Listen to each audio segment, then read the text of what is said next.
Hola a todos, en esta oportunidad vamos a demostrar la ecuación de Schrödinger y obtendremos esta formulación independiente del tiempo. Entonces comenzamos con un funcional, que no es más que la generalización de una función, cuyos valores del dominio van a ser funciones y obtendremos al final escalares, ¿no? Y en particular este funcional es muy interesante e importante porque es aquel que me va a dar cuenta de la trayectoria de una partícula o del desplazamiento de esta partícula. Estamos en la búsqueda de esa trayectoria en un intervalo definido que justamente tendrá como límite de integración aquí T sub 1 y T sub 2 como intervalo temporal, y yo tengo al lagrangiano, que no es más que la diferencia de la energía cinética con la energía potencial, que también puede depender del tiempo y la velocidad. Aquí estamos ante la definición de acción, y el lagrangiano también puedo definirlo, por ejemplo, para un cuerpo a caída libre, como un medio de la masa por la velocidad al cuadrado menos mgh como energía potencial. Y en este caso yo estoy en la búsqueda de una ecuación que pueda minimizar este funcional, o al menos que la acción sea mínima, de modo que yo pueda tener la trayectoria de la partícula que estoy buscando. Y entonces aquí tenemos la ecuación de Hamilton-Jacobi. Yo puedo tomar, por ejemplo, que la energía cinética es un medio de la masa por la velocidad al cuadrado, y la velocidad va a ser igual al momento sobre la masa. O sea que tendré el momento al cuadrado por la masa, que se va a cancelar con una del denominador, por lo que me queda p cuadrado sobre 2m más la energía potencial. Ahorita mi interés es hacerla nula, de forma que el hamiltoniano, esta ecuación de Hamilton-Jacobi, me da una suerte de energía que sea cinética, o sea p cuadrado sobre 2m. Entonces, estamos justamente ante un funcional cuya acción queremos minimizar para hallar la trayectoria de una partícula, y en la búsqueda de una ecuación cuyo lagrangiano ya sabemos que tiene una energía potencial nula, o sea que estamos ante la energía cinética. Integramos, ya hemos dicho que los límites aquí van a ser t y t sub 0, por lo que pasamos a multiplicar esos límites y tenemos t menos t sub 0 o un delta t, y este x punto, la derivada del desplazamiento, que vendría a ser la velocidad, lo puedo reescribir como delta x sobre delta t, o una variación a lo largo del desplazamiento que vendrá a ser un delta x sobre un delta t cuadrado, y este 1 sobre delta t cuadrado por delta t es delta t, o sea 1 sobre delta t, por lo que me queda un medio de la masa por delta x cuadrado sobre delta t. Lo que estoy haciendo acá es simplificar esta ecuación. Después también la podemos derivar. Derivamos el funcional respecto a t y a x. Entonces la derivada parcial de s respecto a t, lo que hago es recordar esa función que teníamos 1 sobre x. Entonces su derivada va a ser aquí menos 1 sobre x al cuadrado, o sea menos m medios por delta x cuadrado sobre delta t cuadrado, y me da menos m medios por b cuadrado, porque yo tengo delta x sobre delta t al cuadrado, me da b cuadrado. Y esto es un resultado muy interesante, porque me da menos p cuadrado sobre 2n, o sea, menos el momento al cuadrado, porque yo puedo escribir menos masa cuadrada por velocidad al cuadrado y tengo que dividir entre un m para que me dé el resultado previo. Así que la derivada de s respecto a t va a ser igual a menos p cuadrado sobre 2m, o menos el hamiltoniano, o el hamiltoniano menos la derivada parcial respecto al tiempo. Y también puedo decir que la derivada de s respecto a x es la masa por delta x sobre delta t, porque como es una derivada parcial, estoy derivando respecto a x, el t no cambia, así que bajo el exponente, lo multiplico, o sea por el inverso, por su inverso multiplicativo, por lo que me da 1, o sea, una vez me da 1, tengo una vez m, o sea, m por delta x sobre delta t, o sea, m por u es p, y me da el momento que está intrínsecamente vinculado con la derivada de s respecto a x. Así que ya tenemos que la derivada de s respecto a t es menos p cuadrado sobre 2m, y la derivada de s respecto a x es p, así que ya encontramos un vínculo.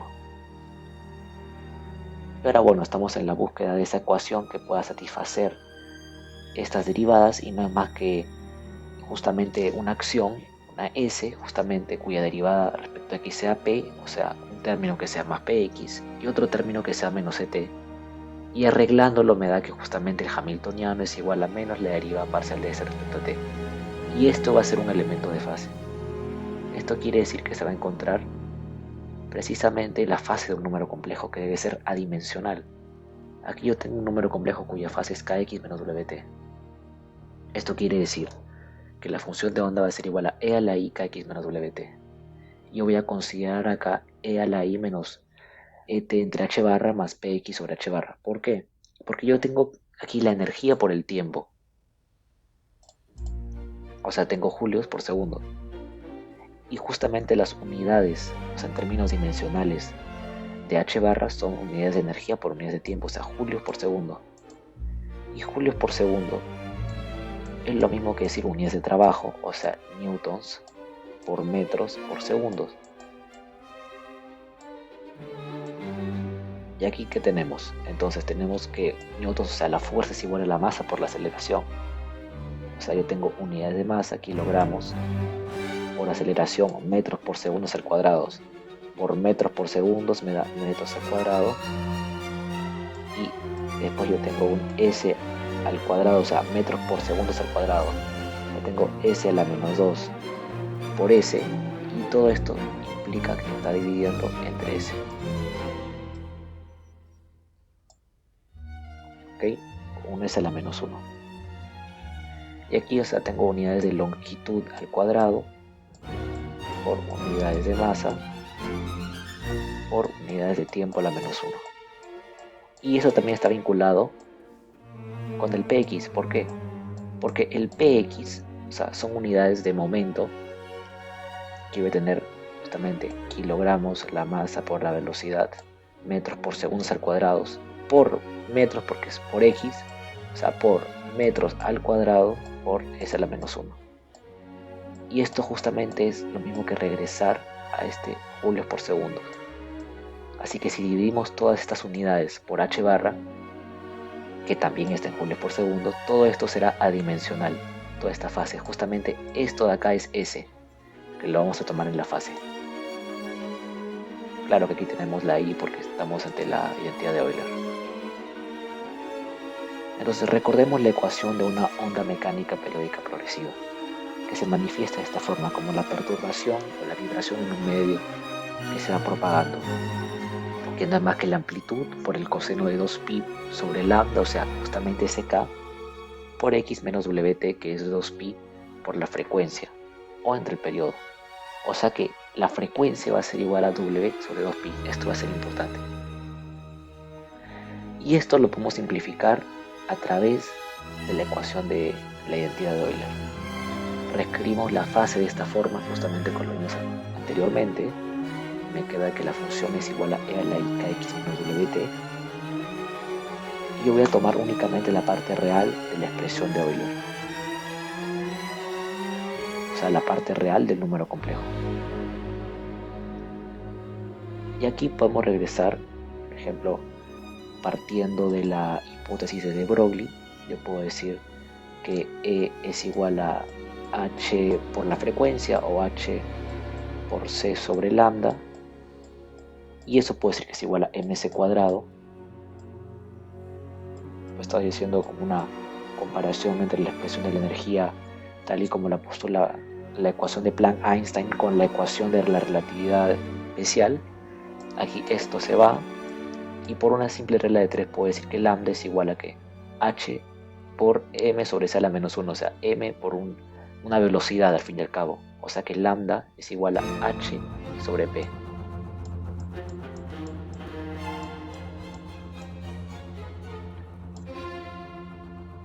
Ahí está.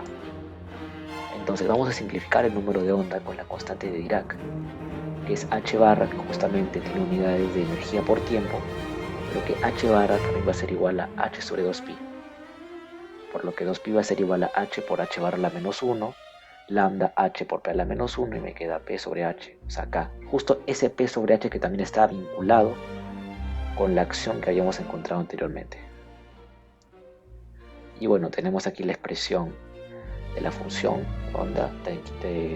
Tenemos la constante de Dirac, h sobre 2pi, por lo que 2pi por h barra es h, y mediante la relación de Planck-Einstein sabemos que E es igual a h por la frecuencia, por lo que E va a ser igual a 2pi por h barra o h por justamente la frecuencia que ya hemos dicho que es igual a w sobre 2pi, con lo que tenemos h barra por w, con lo que w es igual a E sobre h barra. Y aquí tenemos que este w estar vinculado con un menos t, lo que tenemos un menos et sobre h barra más un px sobre h barra.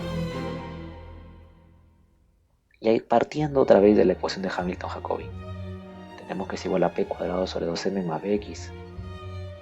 Pero el bx podemos diseñarlo por un momento y considerar que el hamiltoniano, tal y como lo habíamos establecido, es menos la derivada parcial de s respecto al tiempo. Por lo que ese hamiltoniano justamente va a ser igual a 1/2 de la masa, o sea, 1 sobre 2m, o sea, por p cuadrado, o la derivada parcial de s respecto a x, tal y como lo demostramos, al cuadrado. Estamos en la búsqueda de los operadores, pero vamos más allá, ¿no? Podemos sumar de los dos lados la derivada parcial de s respecto al tiempo para terminar con esta ecuación y también con ese término de energía potencial. Y entonces, regresando con la función de onda, podemos derivarla. Ya tenemos esta expresión. La fase es adimensional, podemos derivarla respecto al tiempo, con lo que me queda menos i por justamente esta función derivada por 1 sobre h barra por e. Y el interés es derivarla 2 veces respecto a x, porque al derivarla 2 veces respecto a x, tendremos menos psi por 1 sobre h barra cuadrado por p cuadrado. Y ahí vamos a establecer un vínculo justamente entre ese p cuadrado con la energía cinética. Incluso si estamos considerando derivadas que no son del mismo orden, pero que a priori satisfacen las ecuaciones. Y ahí está justo esa energía cinética que hemos deducido en función del momento. O sea, justo ese p que es igual a m por v, por la velocidad. Y aquí, si se dan cuenta, tenemos esa ecuación, precisamente la derivada de psi respecto al tiempo, que es menos i por psi por 1 sobre h barra por p cuadrado sobre 2m. Y el interés es en despejar p cuadrado, con lo que tenemos 2m por h barra sobre el menos i por psi por la derivada de psi respecto al tiempo. Y también puedo derivar, digamos, por un lado, psi 2 veces respecto a x, tal y como lo hemos hecho, y despejar p cuadrado. ¿Por qué? Porque el interés está en ver que estas dos ecuaciones son iguales, por lo que podemos igualarlas. Y una vez que hemos igualado esas dos ecuaciones, este 2m que está acá abajo pasa a dividir, después se cancelan los psis, este i que está acá multiplico, digamos aquí hay un menos, multiplico por menos 1 y va acá, esto al final va a ser un más, por lo que aquí voy a multiplicar por i, esto va a subir, esto va a ser menos 1 y este menos va a estar acá. Y al fin y al cabo tendremos justamente i por h barra, que es este término que ha subido, y que tengo el i h barra por la derivada de psi respecto al tiempo. Y por otro lado voy a tener el menos h barra cuadrado sobre 12m que ha bajado por la segunda derivada de psi respecto a x, más ese término de energía potencial que lo estoy evaluando respecto a una función de onda. Por lo que al final tenemos esta expresión de la ecuación de Schrödinger. Y al fin y al cabo, este término que está acá, esta derivada de psi respecto al tiempo, no es más que la energía. Esto aún se puede simplificar, si se dan cuenta. Sabemos que la energía no es más que el hamiltoniano, así que podemos aquí aplicar una función de onda, y hemos visto que justamente el menos h barra sobre 2m por la segunda derivada de psi respecto a x, más ese término de energía potencial, es igual justamente ese operador de energía, y yo puedo considerar que ese operador de energía es el hamiltoniano, es igual a i por h barra por la derivada de psi respecto al tiempo. Aquí está la ecuación de Schrödinger,